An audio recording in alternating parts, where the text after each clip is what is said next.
Bajo la Lupa, la primera clínica periodística pro fomento de virtudes ciudadanas. Necesitamos información que conduzca al compromiso por el bien. Los principios valen por sí. Sin espacio para el odio y sin espacio para el sectarismo. Aquellos temas que nos preocupan como sociedad son diagnosticados bajo la lupa de hombres y mujeres creyentes del consenso, la cooperación conjunta y la reflexión propositiva, siendo ciudadanos a favor de la prosperidad común. Las confrontaciones ya fueron suficientes. Bienvenidos.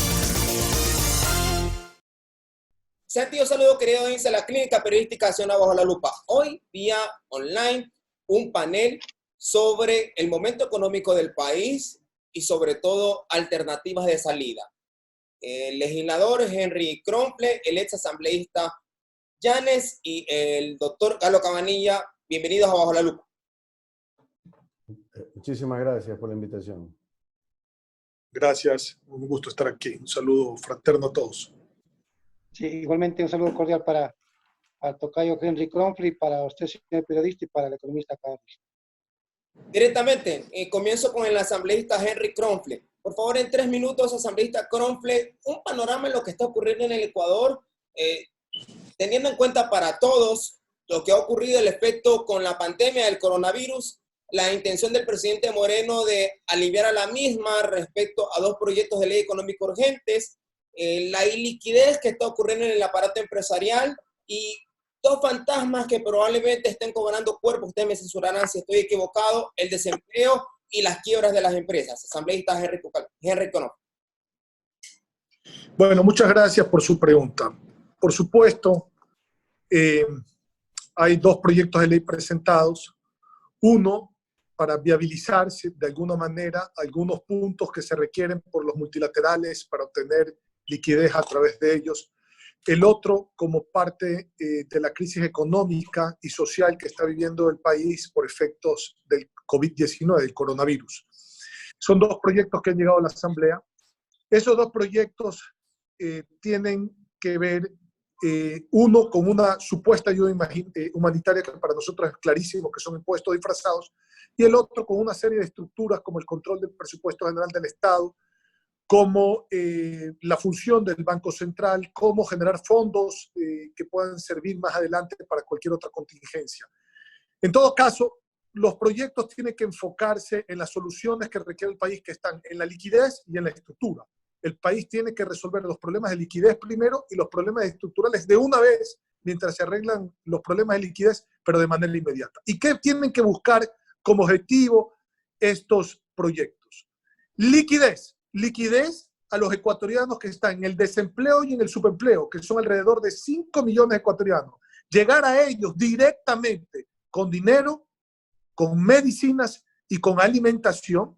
Y por el otro lado, a los que tienen un empleo formal, que el sector privado conlleva 9 de cada 10 de esos empleos formales, darle liquidez a los trabajadores de esas empresas, manteniendo la sostenibilidad de la empresa, porque sin empresa sostenible no hay empleo sostenible. ¿Cómo?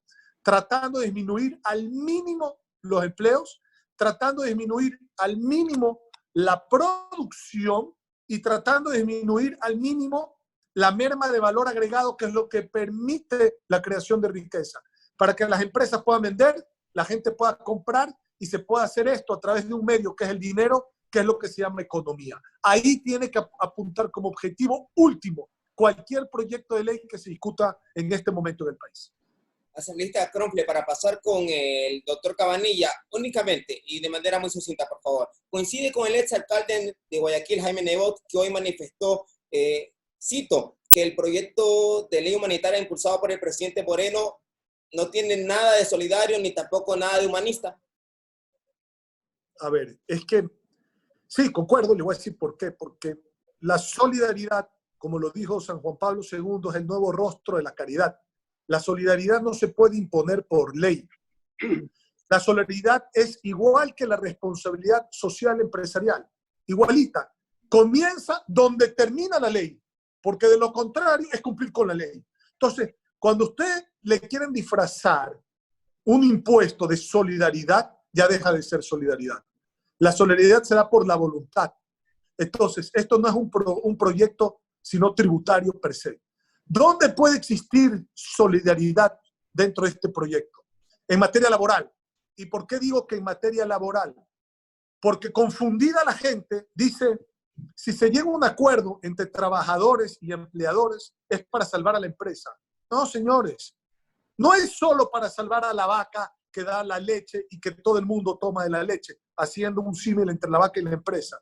Es para salvar en los puestos de trabajo de aquellas personas que dentro de una empresa no pueden llegar a un acuerdo. Pongo un ejemplo. Un gerente que gane 5, 6, 7 mil dólares en una empresa privada puede llegar a un acuerdo quizás de reducción de su tamaño de la jornada laboral, que en vez de trabajar 40, trabaje 30 y gane proporcional a eso. Y eso le permite a lo mejor reducir en un 25% su salario, que puede ser $2,000 al mes. Y con esos $2,000 mantener a otra gente que no puede llegar a acuerdo de esa naturaleza porque gana alrededor de 700, 800 dólares al mes, que ya esa plata no le alcanza. Sí se puede. Eso es un acto de solidaridad, porque es voluntario, porque se da por mutuo acuerdo, porque alguien que puede ayuda a alguien que no puede. Y entonces todos mantienen sus puestos de trabajo. Pero solo ahí podemos ver una fase de solidaridad. Lo demás son impuestos. Al menos que los fideicomisos sean privados, manejados por privados, con donaciones privadas, con veedurías privadas, con auditores privados y de manera voluntaria. De lo contrario, como está planteado, esto es un impuesto, sin lugar a duda. Doctor Galo Cabanilla, el legislador Henry Kronfle ha señalado claramente que podría verse el proyecto de ley humanitaria del presidente Moreno, todo, menos el ámbito laboral como humanitario. Coincide con ello, muy especialmente en el marco que está ocurriendo actualmente en el mundo, en Ecuador. El problema que tiene el proyecto de ley que envió el presidente Moreno es que cada vez queda más fuera de foco, pierde pertinencia. Y le voy a explicar por qué. Para empezar, el proyecto para mí no tiene un destino ni tiene un comienzo. ¿A qué me refiero? Cualquier decisión que se tome en una situación de pandemia tiene que partir de la solución de la emergencia sanitaria. Hasta el día de hoy no se conoce el número ni siquiera cercano de contagiados, menos de muertos, no se tiene un diagnóstico real de toda la falla del sistema de salud, más allá de que se sabe que está colapsado. De tal forma que no hemos dimensionado realmente la crisis. Se lanzan cifras de 1.500, 2.000, 5.000 millones, ¿en base a qué? Sin salud no hay nada. Lo primero es dimensionar la crisis. En el caso de que el gobierno en algún momento dimensione la crisis, lo segundo es establecer los recursos para afrontar primero esa crisis sanitaria y luego el impacto que tiene en la situación económica del país. Y ahí también volvemos a un número que no nos sirve. El gobierno habla de que tiene un déficit de 3.500 millones entre enero, febrero y este año, ¿no? Pero ese es un presupuesto general del Estado en base a asignaciones presupuestarias que ya no son pertinentes, porque el Ecuador post-coronavirus no tiene nada que ver con el presupuesto general del Estado que se discutió en la Asamblea en el mes de octubre del año pasado. De tal manera que nosotros no podemos pensar en trabajar para cubrir un déficit de un presupuesto que ya no aplica. Tercero, no podemos nosotros, no pueden los asambleístas, mejor dicho, desde mi punto de vista, aprobar un proyecto que lo que va a dar es alrededor de 1.280 millones de dólares, cuando este valor realmente no está definido para dónde va a ir. Porque en la ley que van a aprobar no dice en ningún lado para qué se lo va a usar. Y esa asignación no puede ser, pues, entonces, para nuevamente... Lo interrumpo ahí, doctor Cabanilla. ¿Coincide usted con el ex alcalde de Nebot que hoy manifestó, aparte de lo que ya cité, que le tienen que primero aclarar más que a él al país cuáles son los destinos de esos dineros? Bueno, claro, porque es que en la ley no dice, pues. No dice, nunca lo ha dicho. Ni en ningún borrador, ni siquiera lo ha mencionado el gobierno. Hablan de que para el coronavirus, ahora hablan de que por la crisis, porque tienen la suerte, entre comillas, de justificar su negligencia por esta caída de los precios del petróleo, por una cuestión que no se da y digamos que es algo completamente externo. Pero más allá de eso, son 1.280 millones que ya se habla de que va a servir de colateral para seguirse endeudando. Y seguimos dejando al país a un lado. Entonces, eso tienen que tener mucho cuidado los asambleístas, hago mi modesta sugerencia, porque no tiene sentido lastimar más la economía del país con estas contribuciones, peor con con estas contribuciones, cuando la liquidez efectivamente del sector privado, porque lo que me gustaría, digamos, lo que quiero aportar es que hay que separar, ¿no? El golpe económico, el shock económico tiene dos aristas. La una, la iliquidez que genera el sector público, y la otra, la iliquidez que genera el sector privado. La segunda más grave que la primera. En realidad están interrelacionadas, pero para efectos de medidas económicas vale la pena tenerlos separados. Entonces, si nosotros pensamos en esta iliquidez que se está generando para los dos sectores, tenemos que ver cómo solucionamos primero o cómo generamos un cambio realmente en esta iliquidez que está teniendo el sector público y diferente del sector privado. Entonces, la ley no está dando realmente eso, no está solucionando el problema de liquidez, más allá de que yo veo una actitud del gobierno de decir, bueno, ustedes recojan la plata, pónganla en una cuenta, ustedes resuelvan y yo me desmarco. Y eso no puede ser, pues si el gobierno no está para eso. Hay algunos artículos que son válidos, como el tema de lo del seguro, del seguro del desempleo, el tema de los alquileres, etcétera. Hay temas que van de apoyo directamente a las personas en esta situación de crisis que sería importante que se aprueben en la Asamblea Nacional. Pero en sí el problema, ni el combate contra la emergencia sanitaria, ni el combate para superar la crisis económica se está solucionando con esta ley. Ahora, ¿qué se necesita realmente? Solamente para ya hacer mi aporte directamente. En realidad lo que necesita el país es emitir los bonos, que yo los llamo patriotas, por el contenido que tienen. Son bonos, es un endeudamiento que debe emitir, que debe ser adquirido, ¿no? Lógicamente con los incentivos necesarios por la banca, que no la están tocando para nada en este momento, por la banca, de pronto por ciertas empresas grandes. Es un bono a 10 años, incluso puede ser adquirido por personas naturales, si quieren, en el mercado de valores, dándole fuerza al mercado de valores, y este bono al menos se debe hacer una emisión de unos 10.000 millones de dólares o 5.000 millones de dólares, con una tasa alta del 10% o 12%, y que le permita al Estado endeudarse. ¿Por qué? Porque estamos en una economía de guerra. Esta fue la solución que aplicaron en la Segunda Guerra Mundial Francia, Alemania, Inglaterra. Hoy en día el propio Macron, la propia primera ministra de Alemania, indican que estos son economías de guerra. Entonces, el enfoque es que con los capitales ecuatorianos se debe sacar el país adelante, pero bajo condiciones de mercado. El legislador Henry Llanes,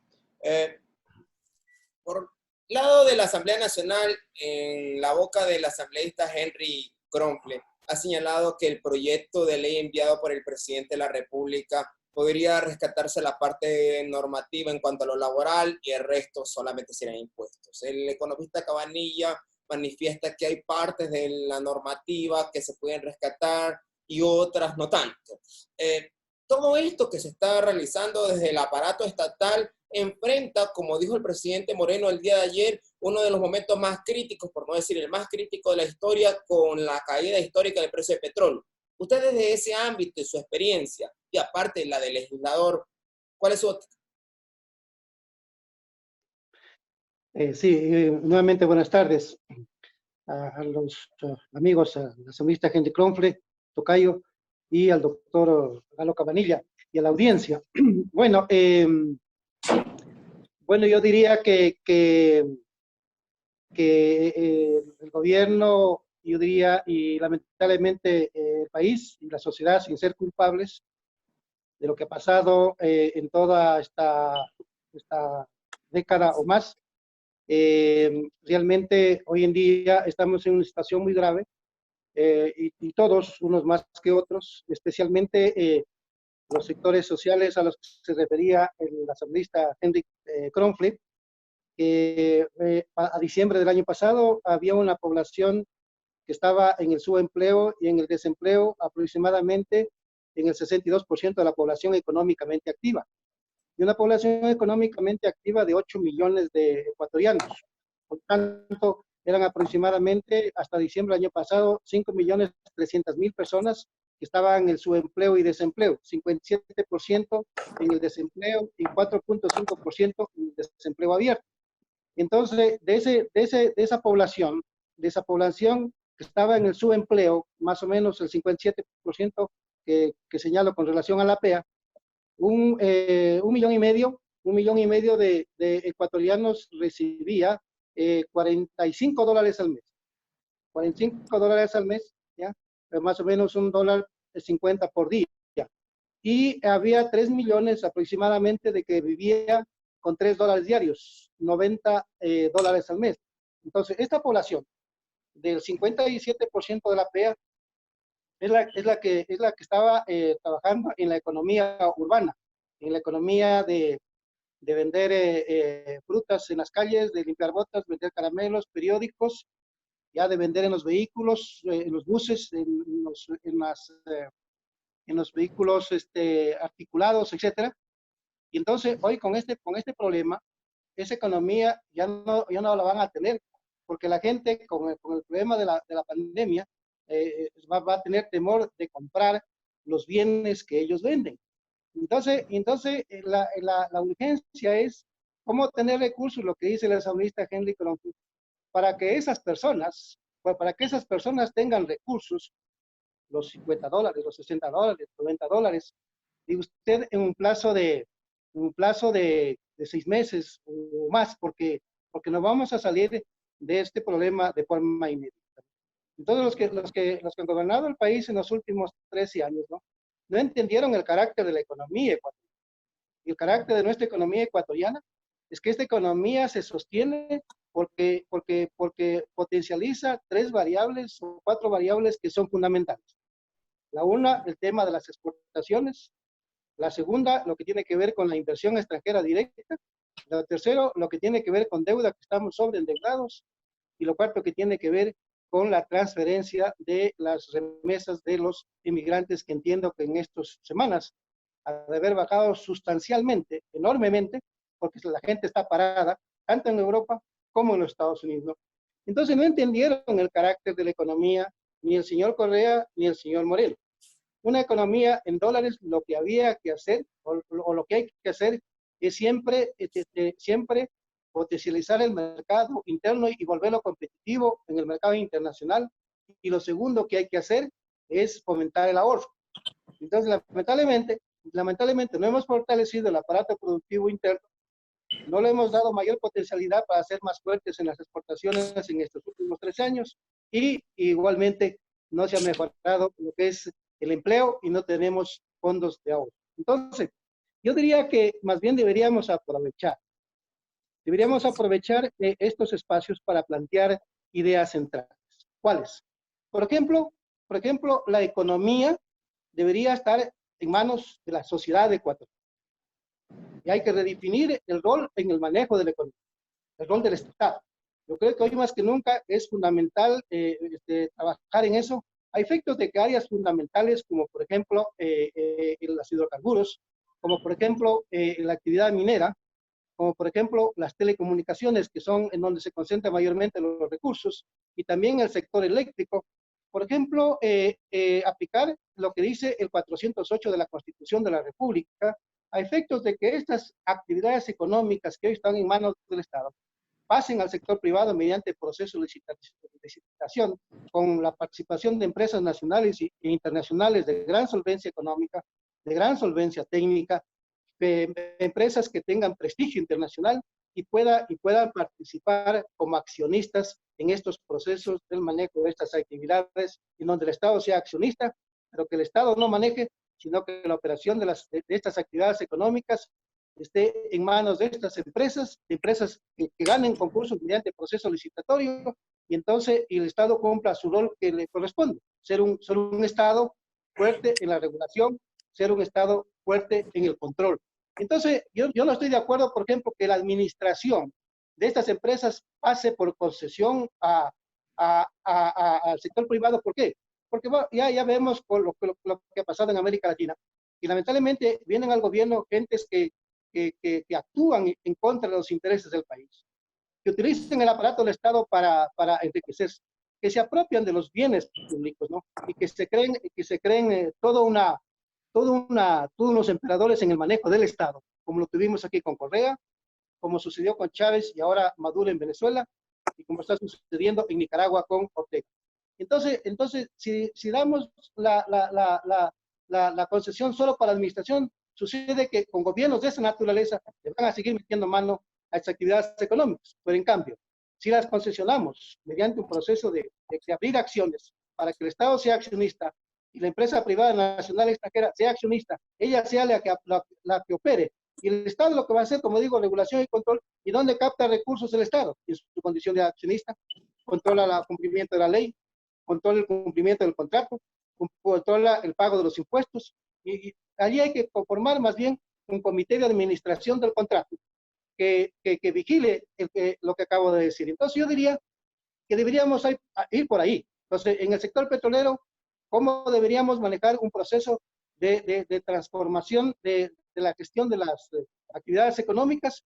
Lo mismo en el sector minero, lo mismo en las telecomunicaciones y en el sector eléctrico. Entonces, eso más bien hay que trabajar duro para reestructurar el manejo de estas actividades económicas. Gracias, legislador Yanes. Lo interrumpo ahí para seguir el diálogo. Legislador Kronfle, la CEPAL ha manifestado recientemente que le preocupa bastante el efecto que crea en la región la pandemia, muy especialmente en la pobreza y en la desigualdad, y también ha manifestado que calcula una recesión de 5.3% respecto al PIB en cuanto a la región.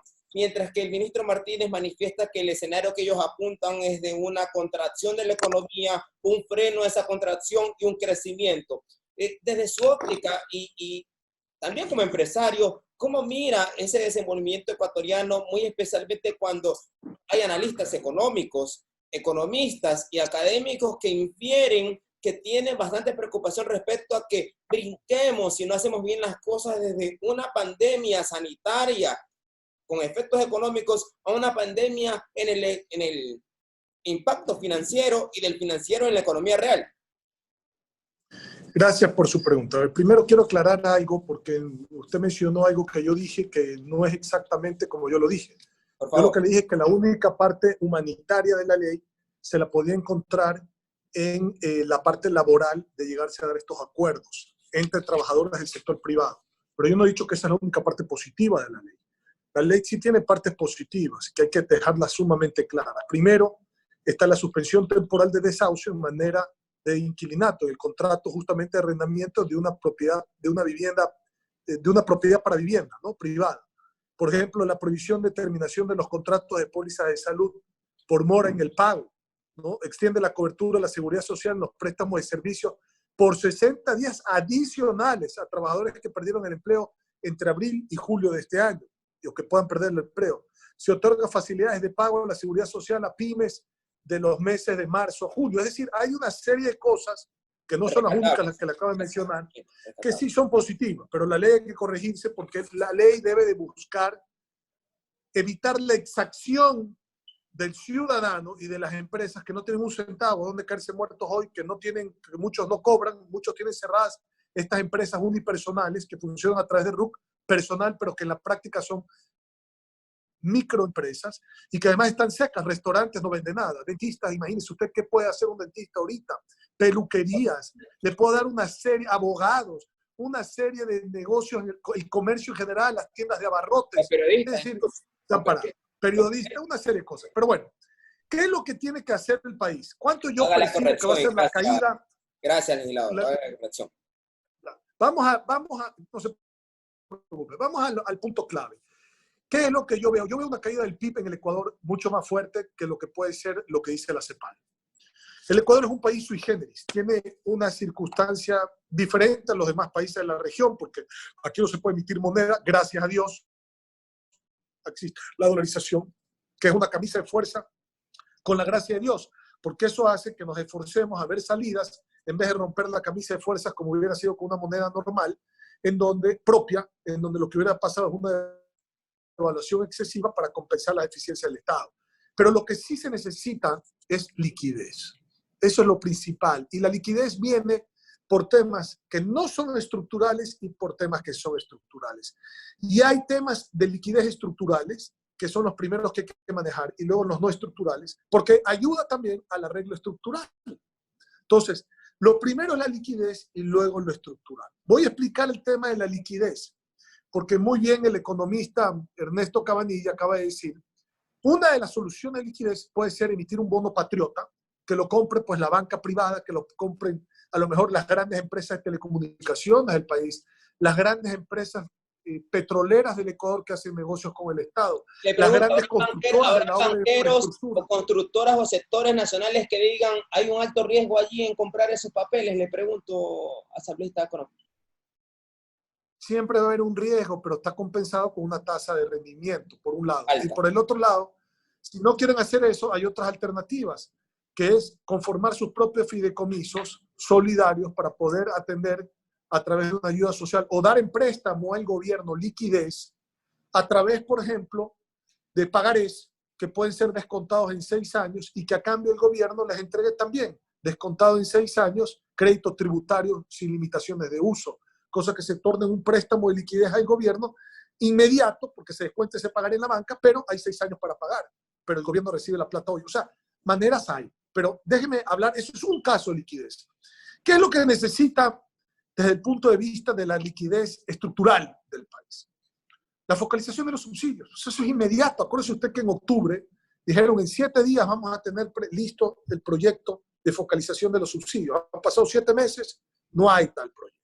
Hay que eliminar el subsidio al contrabando, eliminar el subsidio de los más pudientes y mantenerlo a las empresas de exportación, al transporte pesado, la agricultura y la ganadería, ¿no? A ciertos sectores que son sectores estrellas que necesitan del subsidio para poder seguir compitiendo. Debe hacerse pese a lo que manifestó el señor Jaime Vargas, que rechaza lo afirmado por el ministro Ortiz respecto a que es un momento histórico para eliminar subsidios a los combustibles. Legislador Cronfle. A ver, es que ahí vamos con calma, porque aquí se habla, una cosa es hablar desde el punto de vista técnico, económico, otra cosa es hablar desde la politiquería. Discúlpenme y con todo respeto se lo voy a decir. Hablar politiquería, yo no estoy para eso. Yo estoy para hablar las cosas como son, porque ni usted, ni yo, ni los que estamos aquí presentes vivimos de la politiquería. Vivimos de la generación de riqueza de nuestro trabajo, cualquiera que ésta sea, pero no vivimos del bla, bla, bla. Y hay otros que viven del bla, bla, bla o de la dádiva de organismos internacionales. Creo que no es el caso de nosotros aquí. Entonces, vamos a lo puntual, a lo concreto, a lo de fondo. Hay que focalizar esos subsidios. Focalización de los subsidios, perfecto. Número 2, hay que adquirir nuevos créditos en el mercado internacional. Es que hay que hacerlo. No puede no hacerse. Hay que hacerlo. Hay que hacerlo. No, que pase. 3, hay que concesionar o hacer alianzas público-privadas o asociaciones o asociatividad, depende de los casos, para que el Estado, en vez de tener egresos por estas obras que va a concesionar o hacer en alianza público-privada, tenga ingresos, para que se traspase el personal del sector público al sector privado y para que bajen y se hagan más eficientes los servicios a través de estas concesiones. Eso es algo estructural. La no renovación de los contratos eventuales que están por vencerse.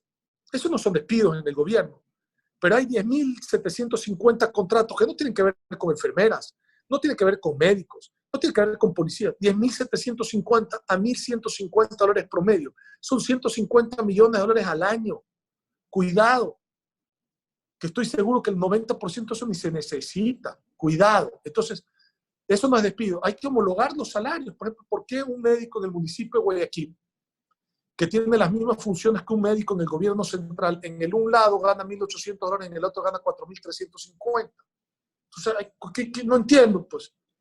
Nada más que uno trabaja para el municipio, el que gana 1.800 y el otro trabaja para el gobierno, gana 4.300. ¿Está de acuerdo usted Hay que hacer una con las homologación palabras del presidente Lenín Moreno, que ayer manifestó que los salarios en el sector público con la caída de los precios de petróleo es insostenible la realidad que se viene llevando? No. Más despacio. No me meta palabras en la boca. Yo no estoy de acuerdo en que hayan estas distorsiones entre los salarios de un ente público, de un gobierno autónomo y centralizado contra un ente público que se llama gobierno central. Lo otro ya lo vamos a analizar, porque para mí se me hace perverso. Escúcheme bien lo que le voy a decir. Por favor. Y voy a poner un ejemplo para graficar lo que le voy a decir. Que hayamos 10 personas en una empresa o en el gobierno, asumamos un ejemplo de 10 personas, y resulta que ya no hay plata para mantener las 10, entonces se dice, vamos a bajarle el 10% del salario a cada uno. Y entre las 10 personas nos volteamos a ver y decimos, bueno, pero si aquí solo trabajan 9 10, hay una que es pipona. ¿Qué es lo mejor? ¿Sacar al pipón que no hace nada? ¿O castigar a los otros 9 para que mantengan al pipón que no hace nada? Entonces, cuidado con los conceptos, vamos despacio. Yo le digo, vamos despacio. La reestructuración de la deuda externa, otro gran tema que se ha venido hablando acá. ¿Por qué el gobierno no contrata un bufete de abogados especializado en renegociaciones o reestructuraciones de deudas con China? Que los hay. Y el gobierno inclusive hasta los conoce, ¿okay? Que han tenido ya experiencia en este y reestructuran esa deuda bilateral. La venta, el factoring petrolero. Ya hay facturas del petróleo hoy. Facturas, ya se vendió al precio que se vendió en el momento que se vendió. No esperen los 90 días o los 120 días para cobrar. Descuente la factura y tenga la liquidez hoy. O haga una facilidad petrolera. Anticípeme la plata y cuando yo venda, en el momento que venda, al precio del despacho de ese momento, se va acreditando contra el anticipo de la facilidad petrolera. Tampoco se hace. Hidroeléctricas. Vamos a ver las hidroeléctricas. 3 hidroeléctricas están en el mismo sistema geológico de recurso hídrico de agua. Empaquete la facturación de estas 3 el CNEL. Haga una proyección de esa facturación porque puede ser que el petróleo no sirva para nada, pero sin luz no nos podemos quedar nadie. O sea que la luz es un commodity que por más, la electricidad, que por más que pase una debacle, el consumo seguirá ahí. Pasará de una empresa a su casa como hoy, aumentará el consumo en su casa, pero va a haber consumo de energía. Y entonces, empaquete ese flujo que puede tener de esta venta, de esta facturación, a 10, a 15 años. Emite un bono contra eso en el mercado internacional. Va a tener cabida, se lo van a comprar, porque no hay riesgo al ser el tema eléctrico. Reducir las horas de trabajo. Necesita 40 horas de trabajo el sector público en las condiciones que está. Se puede reducir a 30. Oiga, si se reduce a 30, no estoy diciendo bajar salarios. Estoy diciendo si reduce a 30, sigue ganando lo mismo, llamémoslo así en el proporcional, pero pague por 30, no pague por 40. El ajuste en compras públicas. Se necesita comprar todo lo que se compra hoy en día por parte del gobierno. Si ya no hay papelería, si la mitad del gobierno está trabajando a través de estos medios telemáticos. Se ha volcado, se ha reestructurado, se ha reorientado el presupuesto general del Estado de la emergencia sanitaria. Revise usted, que es periodista, el portal de compras públicas de la CERCOP. Y dígame usted si no hay compras todavía en otras cosas que no tengan que ver nada con la emergencia sanitaria y social. Entonces, ¿cómo? Pues, si no se reorienta el presupuesto general del Estado única y exclusivamente a la emergencia sanitaria y social cuando no hay liquidez. ¿Entiende usted esto? ¿Por qué no se hace? ¿Qué tiene que ver la Asamblea Nacional en todo lo que le he dicho? Nada. Son decisiones del gobierno. ¿Por qué no se hace? Son decisiones de la Asamblea Nacional. ¿Por qué no se hacen, asambleísta Cronfle? Pues esa pregunta no me la haga a mí, pues. Invita al gobierno y usted pregunta por qué no se hace, pues. Si yo no soy gobierno, yo soy legislador. Entonces, cuidado con estas cosas. Pero esto no tiene que ver nada de la Asamblea Nacional. Entonces, ¿quieren liquidez? Sí. ¿Que estos proyectos de ley son la única forma de liquidez? No. Que la liquidez tiene que venir del pueblo ecuatoriano. O sea, el pueblo tiene que hacer rescate del gobierno en vez del gobierno hacer rescate del pueblo. ¿Dónde se ha visto eso? Disculpe. Aquí en Hungría, que son los dos únicos países del mundo, so pretexto de que aquí no hay cómo hacer otra cosa, so pretexto que aquí no hay recursos, pero si le estoy diciendo dónde sacan los recursos. O sea, el pretexto que aquí no hay un recurso, un centavo, es mentira. Aquí está cómo usted saca los recursos. Si no los hay, obténgalos como les estoy diciendo. Pero arreglen la estructura del Estado. Porque tener estos recursos haciendo lo mismo que hace el Estado hoy en día, ¿usted espera un resultado diferente? Yo no. Entremos a la sexta, a la séptima, a la octava o a la novena reforma tributaria y va a pasar lo mismo. Nunca va a alcanzar la plata. ¿Y por qué nunca va a alcanzar la plata? Porque se sigue haciendo lo mismo. De ahí que se necesiten cambios estructurales en el país. Y de esos, con muchísimo gusto también, para no acaparar más el tiempo, lo puedo explicar más adelante. Con todo gusto. Doctor Galo Cabanillas.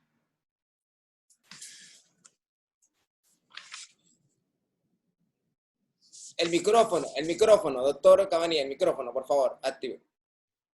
Perdón, sino que era para no interrumpirlo al asambleísta que le puse el silencio. Efectivamente, es necesario reestructurar, desde mi perspectiva, el presupuesto general del Estado, porque el Ecuador post-coronavirus es diferente. De ahí que, analizando la liquidez para el Estado, como decía, están los bonos, efectivamente hay que trabajar con distintas opciones, que puede ser el tema de las empresas públicas, probablemente entrar también con cierta parte de las acciones de las empresas públicas, que pueden integrarse otros accionistas, pero sin que el Estado pierda el control. Pero también está el lado de la liquidez, del control, perdón, antes de entrar a la liquidez de la empresa privada, del control y del cuidado de la dolarización. Este es un tema muy importante y sobre esto no se habla. Es fundamental centralizar las remesas que se hagan al exterior y hacerlas pasar por el Banco Central para evitar la salida de dólares del Ecuador. Todos apreciamos la dolarización y debemos evitar debilitarla aún más. Es un elemento muy importante. Para eso también es fundamental que se mantenga el impulso a las exportaciones, especialmente dándole toda la atención, y con atención digo recursos, tecnología, etcétera, al agro, porque las exportaciones de alimentos son las que se van a mantener. Al respecto de lo que usted manifiesta, el ministro de Agricultura ha señalado que el oro prácticamente está en el agro. La pregunta es, ¿la minga agropecuaria impulsada por el gobierno actual se quedó corta?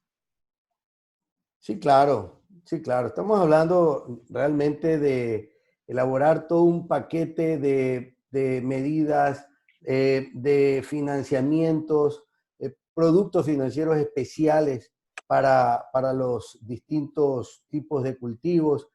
Probablemente un kit o una especie de kit de insumos para los agricultores sería fundamental. Dinamizar la economía en el agro en este momento, siendo muy creativos. Nosotros propusimos los centros de aprovisionamiento de productos prioritarios, que implicaba el hecho de que se le dé un bono virtual a los ciudadanos de los deciles del cuarto, quinto para abajo, y que puedan con este bono virtual adquirir los alimentos con el debido orden en unas especies de canastas que sean provistas ya sea por las cadenas de supermercados o que sea provista por las cooperativas de productores. Y de esa manera se cubra, mediante un sistema georreferenciado, los diferentes sectores en las ciudades, en el país en general, con el apoyo de las Fuerzas Armadas, que son los que manejan bien la logística, y de esa manera se dinamiza la economía, el agro, etc. Son medidas que sirven, o sea, que son, quizás me aterricé bastante a la parte empresarial, no quería llegar ahí todavía, pero sí es necesario cuidar y tener en cuenta la preservación de la dolarización. Eso es un elemento que hay que tenerlo muy en cuenta. Ahora, también como una medida general, tanto para impulsar la economía cuanto para el sector privado, está en bajar las tasas de interés. Y cuando hablo de bajar las tasas de interés, a niveles del 5, del 6%. No estoy refiriéndome, no estoy inventándome ninguna cosa que no estén haciendo los países desarrollados y hasta más liberales del mundo. Estoy hablando de que al ser un golpe de liquidez, estamos pasando por un abismo, necesitamos lanzarle un puente a la gente. Ese puente está en el financiamiento que puede dar la banca. Así también, digamos, la banca, pero con una tasa de interés adecuada. Ahora, algunos bancos han hecho el refinanciamiento de las deudas, han dado meses, un par de meses o 2 o 3 meses para digamos, tiempo de gracia, pero en cambio siguen cobrando intereses sobre ese tiempo. Eso no lo veo solidario. Ellos deberían también compartir el problema que están pasando los diferentes empresarios en este sentido. ¿La superintendencia de bancos tenía que haber dicho algo ahí? Claro que sí, claro que sí. ¿Por qué no lo dijo? Porque, mire, no es solamente la superintendencia de bancos. Aquí hay muchas decisiones, la mayoría de ellas, que no necesitan pasar por una asamblea nacional ni por una ley, y que debieron ser tomadas a tiempo, y debieron haber sido pertinentes en ese tiempo. En eso coincido completamente con el señor asambleísta, distinguido asambleísta, en el sentido de que no hay liderazgo en este país. Son decisiones que se las puede tomar desde el Ejecutivo, que está dentro de sus prerrogativas y que no se lo ha hecho en su momento. Y ahora le lanzan a la Asamblea una ley y resulta que si la Asamblea no les aprueba todo lo que le ponen, entonces el país va a caer en una debacle económica. No, el país ya está en la debacle económica. De hecho, ayer el presidente Moreno insistió en el pedido a la Asamblea Nacional en cuanto a la revisión del proyecto de ley. Están equivocados. Así es, totalmente de acuerdo en ese sentido. Bueno, entonces, todas estas medidas, ya yéndome a la liquidez del sector privado, apoyar al microempresario. Hoy en día, los que tenemos empresas, pues tenemos el problema de que no estamos vendiendo lo mismo. Yo tengo una empresa de alimentos y les cuento mi caso, que debe ser el caso de la mayoría. Muchos de mis clientes no están trabajando, por lo tanto, no hay cómo proveerles los alimentos. Por ahí, no, igual están los costos fijos, tienes la gente y tienes que pagarle los sueldos. No tienes acceso a líneas de crédito rápidas. No sabes cuándo se va a reactivar todo esto. Y tienes que seguir manteniendo empleados, plantas, equipos, etc. Ese es el oxígeno del que se habla, que hay que darle a los empresarios para que puedan subsistir. Hay otras actividades que han podido subsistir porque se manejan en el ámbito digital. En la UTEC, por ejemplo, se transformó todo el estudio a clases virtuales. No hay problema. Se está trabajando, los estudiantes se están acostumbrando y bueno, pero eso no es la realidad general. Y por eso es necesario darle este oxígeno. Al sector privado debía haber sido desde el aparato público la moratoria a las planillas del IES. Mire, yo no estoy seguro si la moratoria de las planillas del IES, pero se han ampliado los plazos, pero sí la moratoria a los créditos, pero sin pagar intereses. Y lo otro, la moratoria a los créditos hipotecarios en el BIES.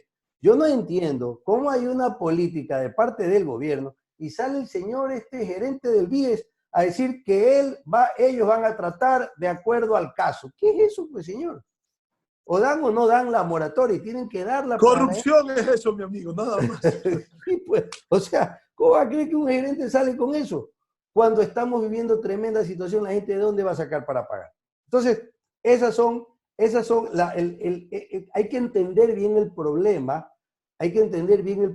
y sobre todo hay una frase que escuché y que me pareció muy interesante, que todas las decisiones tienen que estar armonizadas con el combate a la emergencia sanitaria, porque no van por línea diferente, por carril diferente. Ex legislador Henry Llanes.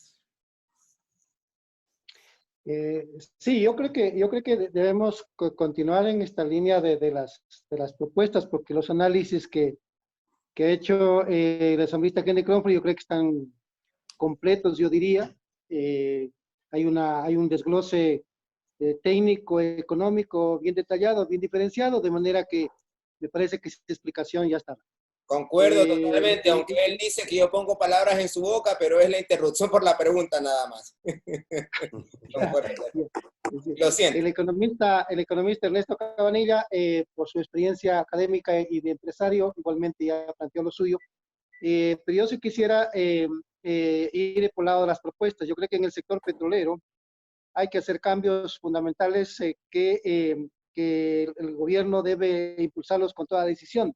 Focalización de los subsidios.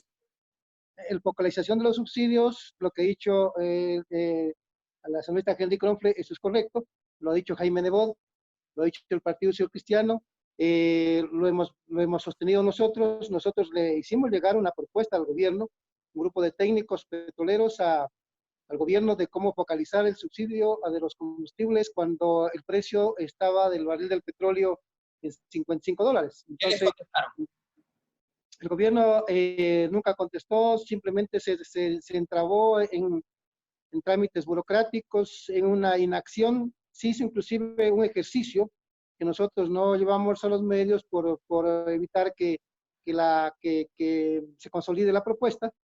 Hicimos una experimentación, diría yo, una exhibición pública en una gasolinera en Quito, en la avenida Colón y América, a efectos de que el subsidio, por ejemplo, sea para todos los que son el transporte público, transportes de, digamos, vehículos, buses urbanos, interprovinciales, interparroquiales, intercantonales, plataformas que transportan la producción desde el sector agrario, desde el sector rural a la ciudad, y también lo que es el subsidio para equipos agrícolas de la sierra, para pequeñas y medianas actividades económicas, pero también para empresas que generan grandes fuentes de trabajo y que requieren también contar con combustibles subsidiados para ser competitivos con sus productos en el mercado internacional. Pero el gobierno se detuvo allí y prácticamente congeló esas cuestiones, y nosotros le decíamos que era un aporte a efectos de que llame a licitación el gobierno un proceso de focalización, pero para eso había que dialogar con todos los sectores empresariales, con los gremios, con las organizaciones indígenas, con el PUD, con la CONAI, con todos los gremios empresariales, con todos los gremios del transporte y también con los gremios, o con las organizaciones estudiantiles de las universidades y de la secundaria, pero el gobierno en eso no ha sido eficiente, ¿no? Entonces, esa es una tarea que hay que hacerla, pero ahorita, como decía temprano el abogado Jaime Nebot, ahora no hay como hablar de subsidios porque los precios han caído de los derivados de los combustibles. Entonces, por ejemplo, el día viernes anterior, Fernando del Rincón de CNN difundó la noticia de que en los Estados Unidos estaba vendiéndose un galón de gasolina en menos de $1. Y en cambio en el Ecuador se han caído los precios del barril del petróleo drásticamente y estamos vendiendo un galón de gasolina como que el barril de petróleo se estuviera vendiendo en $60 o $62 o $65. ¿A cómo se está vendiendo la extra? En $1.85, perdón, la Ecopaís en $1.85. Entonces acá hay una distorsión de manejo de los precios de los derivados de hidrocarburos que yo les he enviado a los señores asambleístas a través de la asociación Una Comunicación, donde hay una distorsión en el manejo de la comercialización de los derivados de los hidrocarburos con fines presupuestarios, con fines de inyectar recursos a las finanzas públicas. Pero la metodología de definición de precios de los combustibles no está en función del precio del barril del petróleo que se entrega a refinería. Ahí hay que definir si es el precio o es el costo. Yo diría que es el precio, fue puesto embalado, menos el transporte internacional y los impuestos que se paga cuando se vende un barril de petróleo al exterior. Y lo otro, lo que tiene que ver en cuanto a costos, es el costo de refinación del barril del petróleo en la refinería y una utilidad. Este es un parámetro, y otro parámetro es lo que tiene que ver ya precios de los hidrocarburos a ex refinería, que tiene que ver con el transporte, con el almacenamiento, con la distribución, con la comercialización, con los impuestos y una utilidad razonable cuando se vende un galón de gasolina o cuando se vende un galón de diésel o un kilo de gas, ¿no? Entonces, eso por ejemplo, hay que corregir esa distorsión. Entonces, si en los Estados Unidos, en una economía de libre mercado, el viernes anterior, el galón de gasolina se vendió en menos de $1, en el Ecuador tenía que haberse vendido en menos del dólar, pero no sucedió así. Eso es un tema que hay que corregir. Lo otro que hay que corregir es el tema de las tarifas de explotación del barril del petróleo a través del contrato de prestación de servicios y del contrato de servicios específicos, solamente en una metodología comparativa. En el año 72 nosotros vendimos un barril de petróleo en $2.50 y el costo de producción fue del 18% con relación a ese precio de venta. ¿Cuánto fue el beneficio para el Estado, para el país? Del 82%. El 18% fueron costos de producción y 82% de utilidad. En el año 77, nosotros vendimos un barril de petróleo en $12.97. ¿Sabe cuánto fue el costo de producción de ese barril de petróleo? 5%. ¿Cuál fue el beneficio para el país? El 95%. Pero ¿qué sucede ahora? Que nosotros tenemos costos de producción de $33, de $35, de $37, de $41 por extraer del subsuelo un barril de petróleo y ponerlo en superficie. ¿A cómo lo estamos vendiendo ahorita el barril de petróleo nosotros en el mercado internacional? A $12, a $13, a $15. Eso es inconcebible en ninguna actividad empresarial. Está vendiendo a pérdida. Claro, ni siquiera los caramelos. Una persona que vende caramelos en la calle, si compró $5 en caramelos, él calcula que tiene que sacar $7, ¿no? Entonces imagínese usted que esa persona que tiene ese nivel de conocimiento y ese nivel de actividad económica sabe lo que son costos y sabe lo que hay que tener una rentabilidad. Pero aquí sucede que eso no se da en el tema del petróleo. Entonces, aquí el petróleo, todo se va en manos de compañías que lamentablemente no le están generando beneficio económico al país en esa actividad. Dos, ¿qué más hay que hacer en el sector petróleo? Mire el tema de la venta del petróleo con China y con Tailandia. Nosotros calculamos para este año un presupuesto de $51.30 para el presupuesto. ¿Cuál fue la información que se difundió en febrero y que la recogió el Diario del Comercio? Más o menos el 95% de la exportación del petróleo está comprometida con China y con Tailandia. Y de ese porcentaje que es superior al 95%, el Estado no iba a recibir un solo dólar cuando el precio del petróleo se calculó para el presupuesto en $51.30.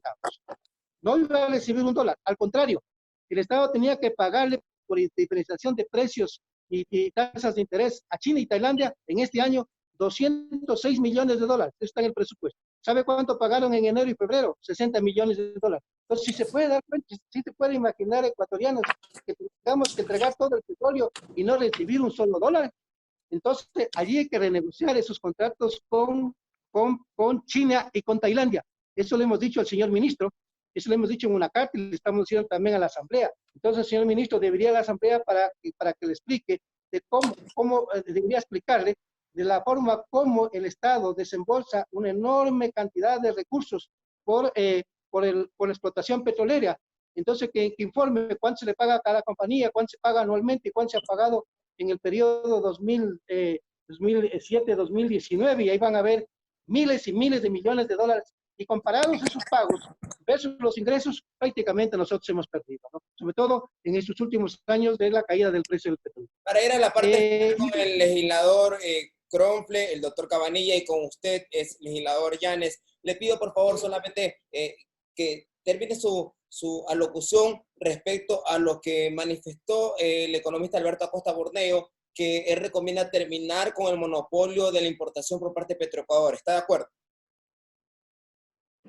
El tema es que nosotros tenemos que reflexionar si las condiciones socioeconómicas del Ecuador son aptas para entrar a un precio de liberación de los precios de los derivados. Yo un poco allí tengo mi preocupación, y más bien debería ser, como lo expliqué anteriormente, precios administrados de los derivados, porque el Ecuador depende lamentablemente del petróleo, y con altos niveles de desempleo y subempleo, y todas las empresas no están en capacidad de resistir liberación de precios de los combustibles. Allí veo que ahí puede ser peor el remedio que la enfermedad. Yo diría que esta actividad económica de la refinación y la comercialización se la debería manejar a través de una empresa de economía mixta, donde la empresa privada sea la que maneje las plantas de refinación, los terminales y los poliductos. Yo creo que allí hay que entrar en una sociedad donde se haga un inventario actualizado y valorado de las refinerías, de los poliductos y los tanques de almacenamiento, y tener un balance asimismo auditado, actualizado, un balance financiero, que eso no lo tiene Petroecuador, pero eso el gobierno no hace, eso debería hacer, para entrar en este nuevo proceso, en esta nueva reestructura del manejo de la economía nacional bajo este criterio de que sea la sociedad, de que sean las personas, de que sean las empresas, las sociedades anónimas, las compañías limitadas, empresa nacional o empresa internacional, la que maneje estos recursos con eficiencia y transparencia, y el Estado cumple ese rol de regulación y control. Y finalmente, yo sí quisiera, aprovechando la ocasión, dejar planteada una inquietud en el tema de los recursos del IES. Jaime Nebot, Henry Kronfle, el Partido Social Cristiano ha planteado de que los recursos del Seguro Social, que son de los trabajadores, sirvan para desarrollar el aparato productivo de este país. Pero en el proyecto de ley, yo le quisiera poner en atención al asambleísta Henry Kronfle, que allí están nuevamente incluyendo en la reforma del Código de las Finanzas Públicas, allí es como que fuera una entidad pública de carácter estatal. Bajo ese criterio de que el IES es una entidad pública de carácter estatal, entonces se llevan los recursos del Estado, le deja papeles al IES, se lleva toda la liquidez, todo el efectivo. Como dice, es una entidad pública de carácter estatal, yo tengo dominio, yo tengo gobierno sobre esta entidad. Y lo otro, bajo el carácter de que el IES es una entidad pública de carácter estatal, no le paga las contribuciones que están determinadas por ley. Entonces nosotros nos han cargado a que sostengamos a las jefas de hogar, que damos aportación. A las personas que sufren discapacidad, nosotros aportamos como afiliados, también los empleadores. Al seguro campesino, los empleadores y los trabajadores aportamos para sostener esa política social. A las personas que sufren enfermedades catastróficas, empleadores y trabajadores, damos una contribución. Entonces así no es posible sostener los aportes. Nosotros, los trabajadores, se pone en riesgo el seguro social, se pone en riesgo las prestaciones, se pone en riesgo el sostenimiento de las prestaciones. Entonces aquí en el caso del seguro social, si algo el gobierno debería hacer es reformar la ley del seguro social, y que se le llame ley de seguro social, y que sea el seguro social con carácter autónomo, que responda al interés y que responda a lo que es el objetivo de los afiliados. ¿Cuál es el objetivo nuestro como afiliados? Tener la prestación de salud, y lo otro, tener un fondo para que cuando nos jubilemos, tener la pensión. Pero nosotros, ese fondo de pensión, queremos hacer lo que genere el rendimiento financiero. Y la forma de que ese fondo que genere el rendimiento financiero es inyectándolo al aparato productivo, a la agricultura, a la refinación de petróleo, a las telecomunicaciones, al sector eléctrico. Entonces, si nosotros hacemos cambios de esta naturaleza, allí sí se justifica un proyecto de ley de enviarle a la legislatura a efectos de entonces consolidar esto que yo creo que es la alternativa para el desarrollo económico del Ecuador, para el progreso, para la prosperidad. Si no hacemos eso, nos vamos a seguir dando la vuelta como dice ese principio bíblico, que 40 años dándose la vuelta en el desierto, y se puede imaginar eso, y que ahora tengamos que de las pocas finanzas estar buscando recursos que unos aporten $2, $5, $10, es más o menos como que van 2 o 3 personas a la escuela y llevan un pan y se reparten un pedacito de pan cada uno.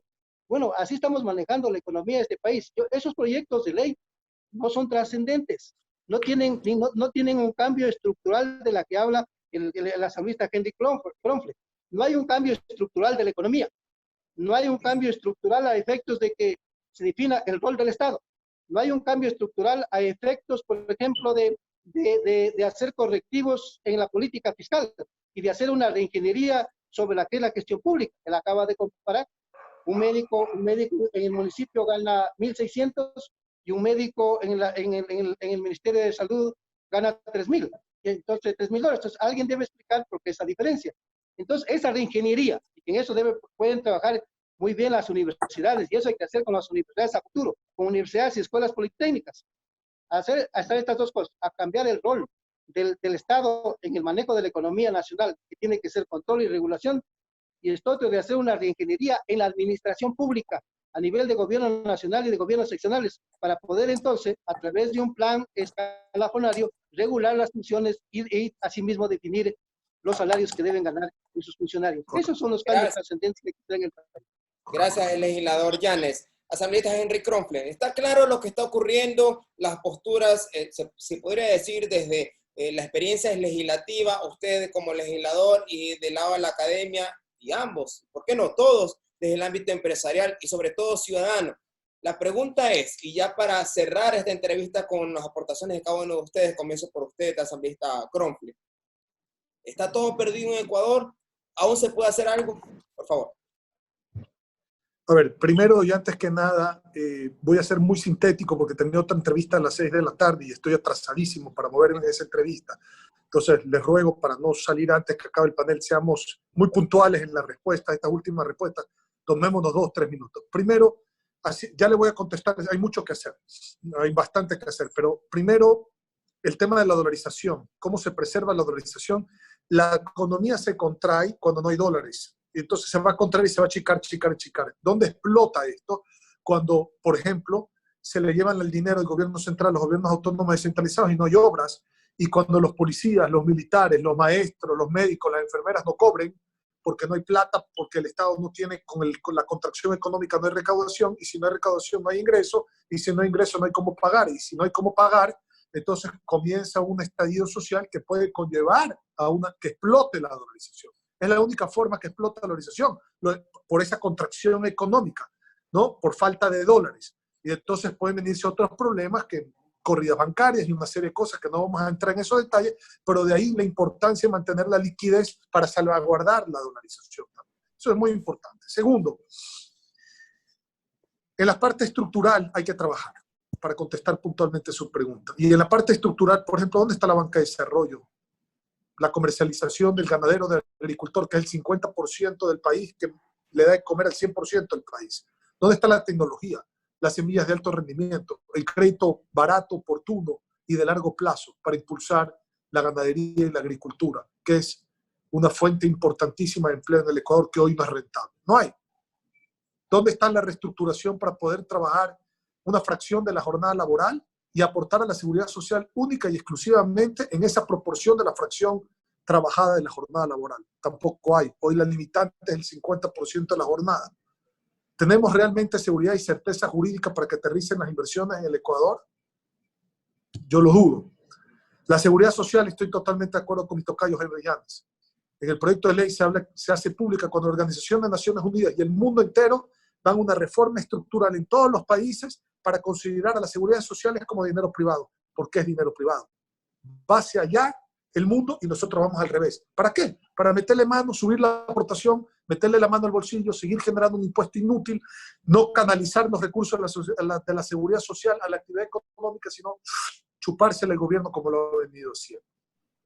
Se puede seguir manteniendo arbitrariamente el IVA de los municipios, de las prefecturas, de las juntas parroquiales y no pagarle las rentas, cuando esos son los gobiernos que tienen la obra y al ciudadano enfrente. Tampoco se puede hacer. Ahí se necesitan cambios estructurales. La transparencia de los balances del Banco Central es algo estructural en el Ecuador cuando estamos en una economía dolarizada. El presupuesto general del Estado, base cero, es bien complicado hacerlo porque por constitución se tiene que llegar a un porcentaje en salud y educación. Pero ¿por qué no se trabaja bajo el sistema de preasignaciones presupuestarias para evitar así déficits fiscales? Eso es un cambio estructural que requiere el Ecuador.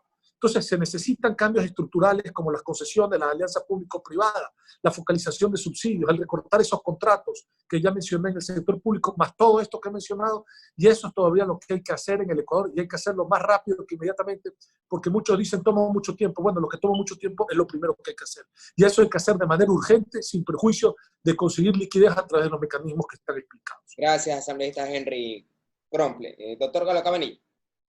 Bueno, sí, efectivamente es la gran oportunidad para construir un nuevo orden económico en el Ecuador, un orden económico que sea más justo y equitativo. Coincido completamente con el asambleísta Kronfle en el sentido de que debemos cambiar todo el esquema y es la gran oportunidad. Y para eso está el presupuesto general del Estado, en reasignar las partidas presupuestarias, en reenfocar ese presupuesto, volverlo a hacer bajo un nuevo esquema que se está dando en el Ecuador. Ahora, hay que tener claro que van a existir diferentes tendencias en todas las industrias y que va a haber que adaptarse a ellas. Quiero hablar un poco más de la microeconomía. El teletrabajo, la eficiencia y productividad operativa van a ser elementos importantes. La consolidación de industrias, las cadenas de abastecimientos resilientes y estables, la automatización, la transformación digital, el énfasis en planes de gestión de riesgo y continuidad de negocios, las estrategias financieras enfocadas a un mundo completamente diferente. Yo creo que se están creando los canales online, etcétera. El mundo post-coronavirus es diferente, eso hay que tenerlo claro. No podemos pensar que en 2, 3 meses vamos a regresar a lo que pasó, a cómo era el Ecuador antes. No, ha cambiado, la estructura de ingresos del Ecuador ha cambiado, la deuda es muy fuerte, la presión económica que tiene el Ecuador es muy fuerte y por lo tanto tiene que reinventarse. Y en eso tiene mucho que ver la función, digamos,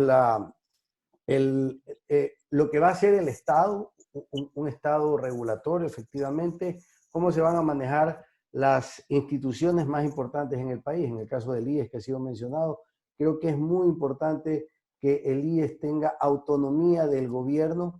Nosotros hemos propuesto inclusive que el presidente del directorio ya no sea elegido por el gobierno y que sean 3 personas que tengan realmente un conocimiento técnico para que administren el IES adecuadamente y en favor de los afiliados. Aquí hay un tema muy importante que quiero hacer mención, aprovechando este importante panel, que es la eliminación inmediata en la central de riesgo de todas las deudas que hayan sido castigadas, que no hayan existido procesos judiciales de cobro y que tengan una antigüedad superior a los 5 años de conformidad con lo que establece la Ley Orgánica para la Reactivación de la Economía, Fortalecimiento de la Dolarización y Modernización de la Gestión Financiera. Esto es muy importante porque muchas personas no pueden acceder a las líneas de crédito que existen por cuanto se encuentran todavía en una central de riesgo que realmente es abusiva. Entonces, todas estas propuestas tienen que consolidarse bajo un nuevo enfoque, pero para eso se necesita liderazgo en el Ecuador. Se necesita darle prioridad al bienestar de la sociedad, de los ecuatorianos, de las empresas, de la sociedad en general. Y eso es lo que no está pasando. Y muestra de ello tenemos a un ministro de Finanzas y un gobierno que prefirió pagar la deuda externa cuando ya teníamos el coronavirus encima, cuando ya se había detectado inclusive los primeros casos de coronavirus. Entonces, hay que ejercer una presión y exigirles, por lo tanto, el cambio de esta visión. Gracias, doctor Galo Cabanilla. Ex legislador Henry Llanes. Solo 2 ideas muy concretas, ¿no?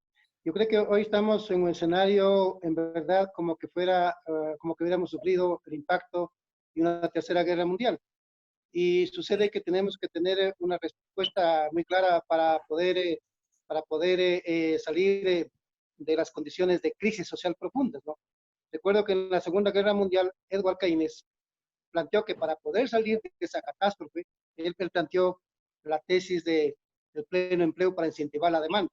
Yo creo que hoy hay que volver a leer los textos de Keynes para impulsar esta idea, pero la política del pleno empleo para incentivar la demanda tiene que ser desde la iniciativa privada, desde una economía que la maneje la sociedad, no desde el Estado. Eso es un punto central, y que inclusive es tema de todos los sectores, de la política, de la sociedad, de la economía y también de la academia.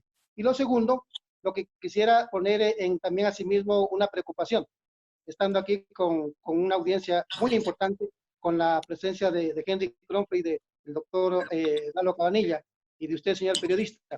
Hace pocos días, el señor gerente del IES, Banco del BIES, a mí hizo una propuesta que a mí me dejó con los pelos de punta. ¿Qué dijo él? Que van a cambiar los bonos que no son negociables, que son bonos que tienen donde está la plata de los trabajadores, los quieren cambiar a bonos que sean negociables. Se me puso los pelos de punta porque los bonos hoy en día no se están haciendo efectivo a su valor nominal, los que son negociables, sino 30%, 35%. Ojo, habría que llamarlo al señor gerente del Banco del IES, a que vaya a la asamblea, a que vaya a la comisión, a que explique, porque a nosotros no nos puede causar, a más de tan catástrofe que estamos viviendo, un terrible perjuicio económico que sería letal para las finanzas del Seguro Social y para lo que hay que, los recursos que se requiere tanto para salud como para pagar pensiones. Él lo dijo, y me preocupa porque como no es tan fácil hacer el seguimiento, yo pienso, lo dejo plantear esta idea a efectos de que el tocayo Henry Kronfle, en su condición de asambleísta, lo pueda convocar o utilizar la convocatoria del gerente del Banco del IES para que explique esta propuesta sobre la cual los afiliados, los trabajadores, los jubilados no estamos de acuerdo. Yo en lo personal no estoy de acuerdo y con todo se ha hablado de los trabajadores y jubilados y organizaciones, no están de acuerdo a que estos bonos que no son negociables y que tienen que hacerse efectivo al 100% pasen a ser bonos negociables para que se vendan, para que sean efectivos con un 30%, algo más o algo menos. Eso sería catastrófico para el Seguro Social. Eso nomás y muchas gracias por compartir este diálogo muy importante con unos amigos. Cuenta conmigo, Néstor. Gracias al legislador Henry Llanes, la toma de la palabra del legislador Henry Kronfle, y de hecho inclusive sería una sugerencia mía, y si el legislador Kronfle, con la generosidad que le caracteriza, lo puede llevar a la Asamblea Nacional, que se han escuchado tanto el doctor Cabanilla, el legislador Llanes, también como otros sectores de la sociedad que podrían abonar mucho más a estas propuestas, aunque ustedes ya me han dicho y me han dejado claro aquí que parecería ser, me corrigen si estoy equivocado, que todo está en manos del Ejecutivo con las políticas públicas. Gracias, legislador Henry Llanes, gracias, legislador Henry Kronfle, gracias, doctor Galo Cabanilla, por comparecer a la clínica Bajo la Lupa, por su generosidad en cuanto al tiempo. Ha sido una entrevista muy amplia, pero sobre todo informativa para la gente. Bendiciones en lo que están haciendo. Gracias. Buenas noches. Que pasen bien. Gracias, un abrazo a todos. Chao.